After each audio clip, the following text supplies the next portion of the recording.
This topic is something a bit different from us, but which we felt is necessary given the multitude of pressures currently being faced by the strata industry, strata owners, and owners corporation, strata management firm staff alike. Tonight, I hope to shed some light on the bigger picture of our industry, from COVID and supply chains through to staffing shortages, and provide some insight into what we're doing and what you as committee members and owners can also consider. Together, we can combat many of these challenges and make it through to the other side. We appreciate your support and partnership through this period. So just bear with me one moment. I'll get my presentation in order and I will share my screen in a moment. Like in most industries, there are currently a range of economic issues affecting the strata property sector. COVID-19, supply chain issues, demand and services and products, cost of living increases, and strata skills shortage.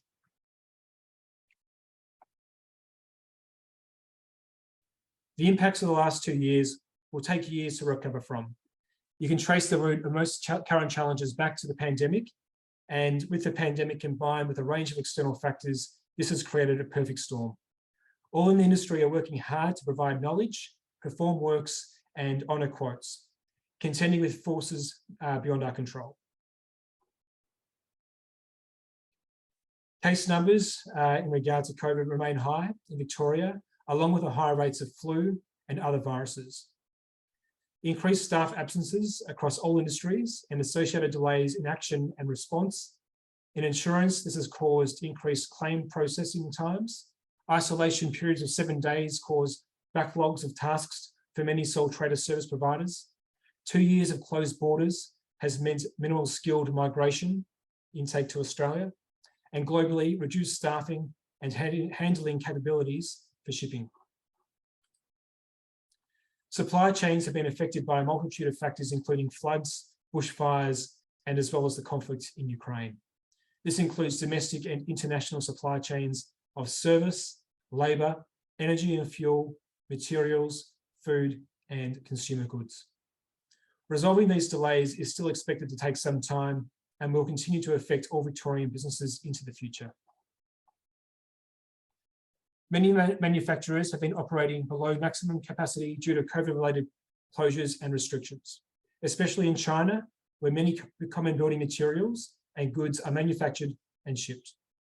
This means a lack of essential components on Australian shelves, resulting in extended and delayed completion times for repair and maintenance tasks. In addition, competing incentive schemes between states are affecting the Victorian labour supply. So an example of that is up in Queensland, where we've got the Queensland government providing incentives for tradespeople to move up there and undertake works as a result of the flooding. Sanctions on Russian industries, goods and services have restricted supply and caused price increases, particularly on petroleum and gas.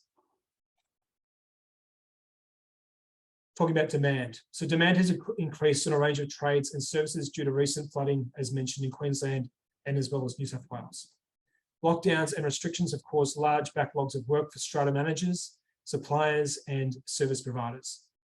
New work requests are occurring concurrently with efforts to address prime demand, resulting in increased workloads for managers and contractors. Lack of migration into Australia and significant migration from Victoria has shrunk the talent pool. The cost of living. Inflation is putting pressure on the cost of living.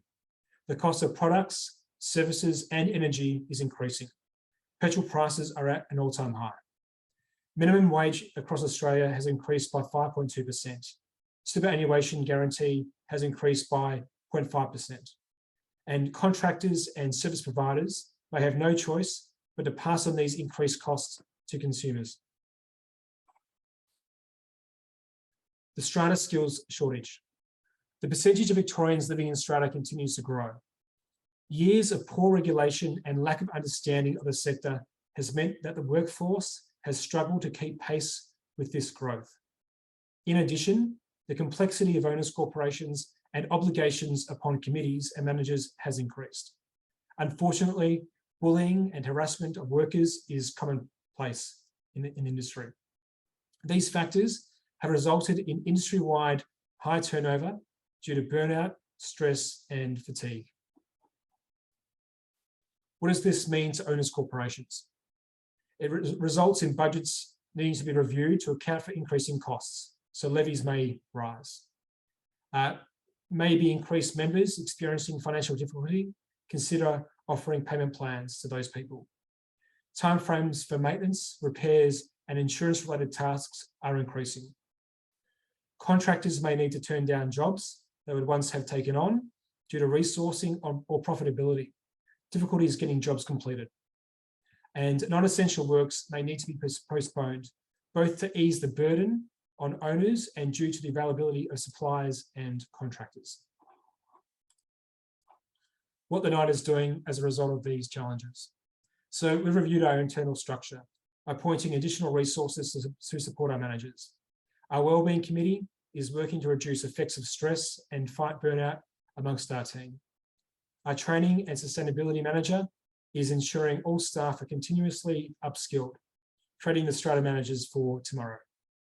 Working internally and with the Strata Community Association, which is the peak industry body, to attract talent into the industry.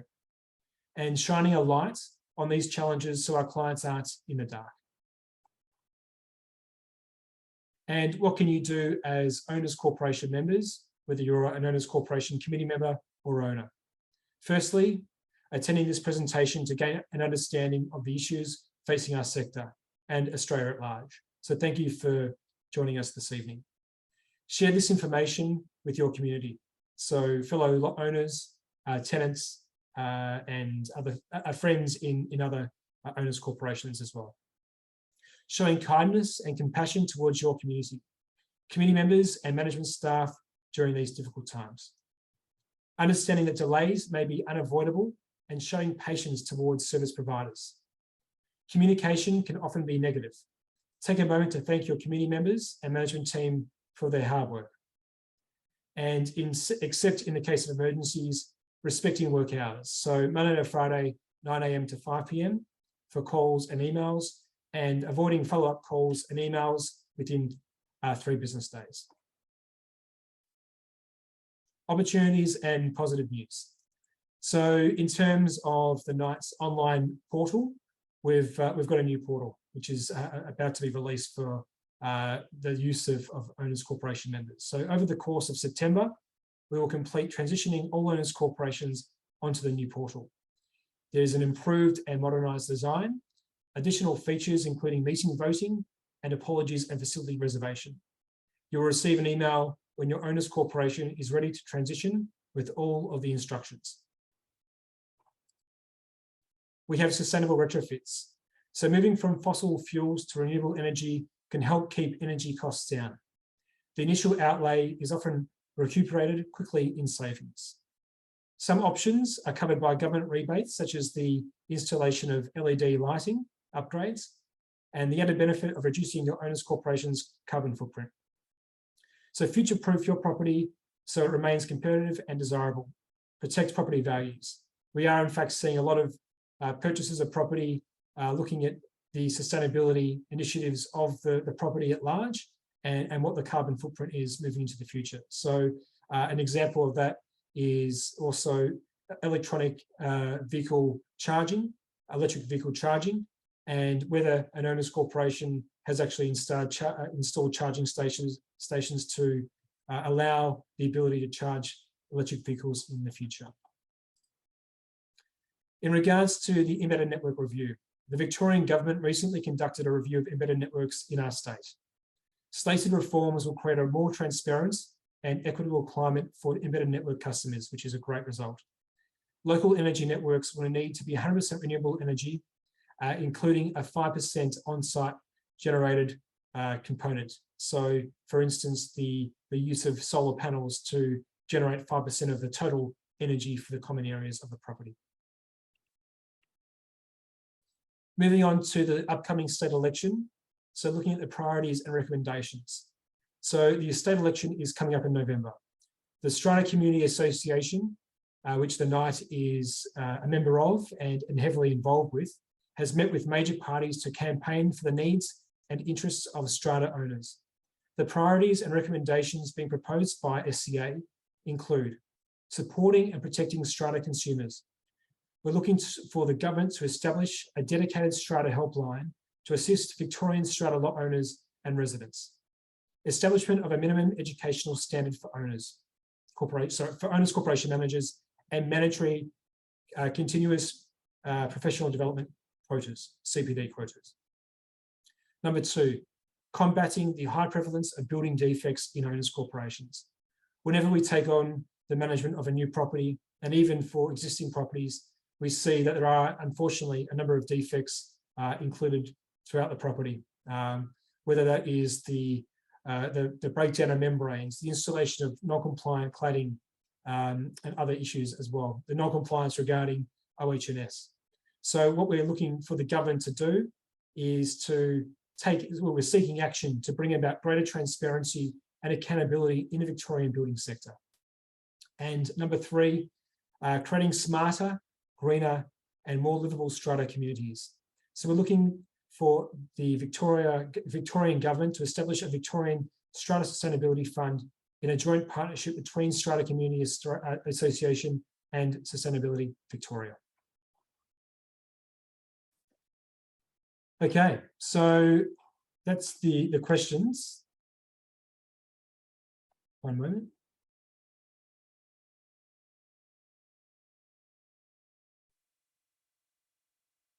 Let's stop sharing my screen now.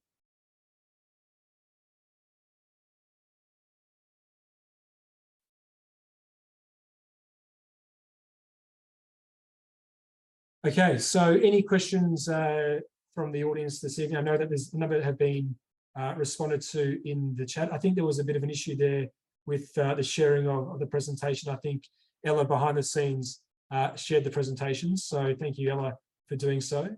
In terms of questions coming through, most of them have been answered by my colleagues this evening. So if there's no further questions, that's I'll look to, and here's a question now, just one moment. So could you please clarify the renewable energy issues re the 5% requirement?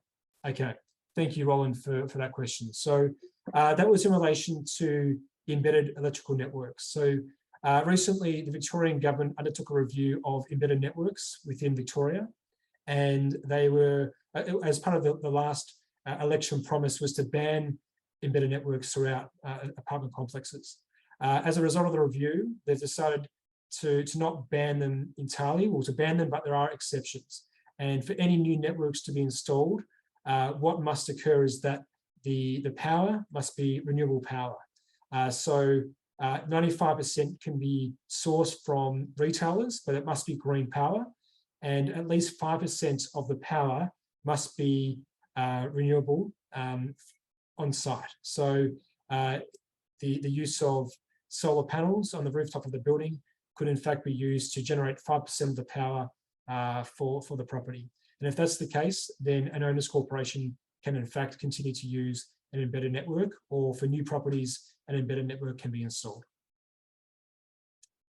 In terms of the progress of this, I can certainly provide some further information with the literature that we're going to send out to all participants in regard to that. So I'll look to do so.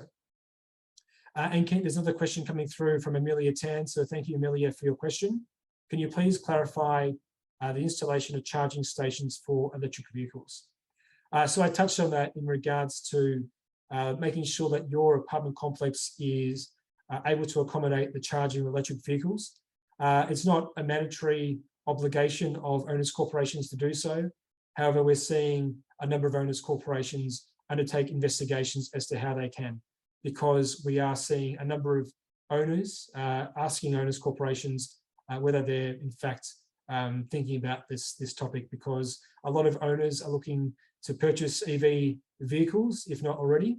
And obviously with the announcements from many car manufacturers that they're going to stop the construction or the manufacturing of internal combustible vehicles in the future, this is a real issue that owners corporations need to review and consider. So what we're seeing is that owners corporations look to install EV charging stations in common areas if there is space permitting. However, if there is no common area for the installation of EV charging stations, then looking at the provisioning of infrastructure so owners can in fact install charging stations to their own car spaces.